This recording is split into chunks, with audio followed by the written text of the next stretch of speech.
এ হচ্ছে মমতা পুলিশের civic volunteer.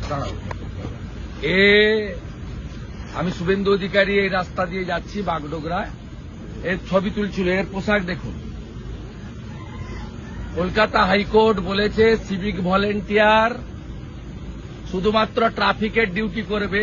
এই পোশাক পরে মমতা পুলিশের সিভিক ভলেন্টিয়ার। বলেন নাম, বলেন না ভাই। হ্যাঁ বলেন নাম বলুন। হাইকোর্ট বলেছে। আরে আমার পা ধরবেন কেন? আপনি বলেন নাম বলুন। এটা পোশাক ভুলে গেছে টাকা তুলে দেন তো পুলিশগুলোকে, ওরা ভাইপোকে পাঠায়। স্যার, ভুল হয়ে গেছে। আপনাদের বেশি দিন না, চিরদিন কাহারও সমান নাই যায়। ভুলে গেছে স্যার, ভুলে গেছে স্যার। এই হচ্ছে সিভিক ভলেন্টিয়ার। মাল তোলো, আমি আর আইসির কাছে জমা করো, ভুলে গেছি। আর ভাইপোর কাছে পাঠাও। দেখুন পোশাক দেখুন, সব মোড়ে দাঁড় করিয়ে রেখেছে মমতা। ভুলে গেছি স্যার, আমি আর সব মোড়ে একটা করে দাঁড় করিয়ে।